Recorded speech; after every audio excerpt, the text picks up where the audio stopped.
Age just আ number কথাটাকে ভুল প্রমাণ করলেন ক্রিস্টিয়ানো রোনালদো। বয়স যে সংখ্যা না, এটা যে একটা ফ্যাক্ট সেটাও হয়ে গেল প্রমাণ। বয়সের ভারে যেন নুয়ে পড়লেন CR7।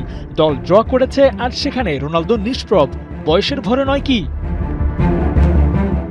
শুরু থেকে শেষ পাক্কা 90 মিনিট মাঠে ছিলেন রোনালদো। র্যাঙ্কিংয়ে পুচকে একটা দলের বিপক্ষে রোনালদো তেড়ে ফুরে যাবেন, গোল করবেন ও সিউ সেলিব্রেশনে দর্শকরা বিশ্বকাপের এক্স্যাক্ট ভাইবটা পাবে এমন আশা তো সবাই করেছিল। কিন্তু সে আর হলো কই। 90 মিনিটস খেলে মোটে 25 বার বল টাচ করেছেন রোনালদো। যেখানে তাকে ঘিরেই সব পরিকল্পনা, সেখানেই রোনালদোর ফেইলর। কে মানবে? এই পর্তুগাল বিশ্বকাপের অন্যতম দাবিদার।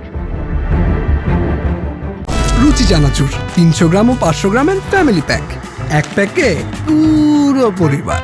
ব্যর্থতার কথা বললে তো শেষ হবে না। মেজর টুর্নামেন্টে টানা 10 ম্যাচে গোলই করতে পারেননি রোনালদো, আর তাতে তার দল কতটা সাফার করেছে তার প্রমাণ তো মিললই। র্যাঙ্কিংয়ে 43 নম্বর দলের বিপক্ষে ড্র করে মাঠ ছাড়াটা স্বাভাবিক কোনো ঘটনা তো নয়ই, চাইলে অঘটনও বলতে পারেন। 75% পজিশন হোল্ড করলেও পর্তুগাল শটস নিয়েছে 7টি। অন্যদিকে ডিআর কঙ্গো শটস 8টি। আরও ভয়ঙ্কর বিষয়, শটস অন টার্গেটেও কঙ্গো এগিয়ে। পর্তুগালের মতো দলের বিপক্ষে ওরা বিগ চান্স তৈরি করেছে, আর প্রতিপক্ষরা স্রেফ চেয়ে চেয়ে দেখেছে। পর্তুগালের এমন বাজে হাল রোনালদো থাকার পরেও ভক্তরা কি মেনে নিতে পারবেন?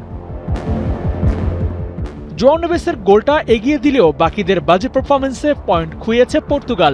বিশ্বকাপের আগে ওদের যে হাইপটা ছিল সেটাও গেল মিলিয়ে।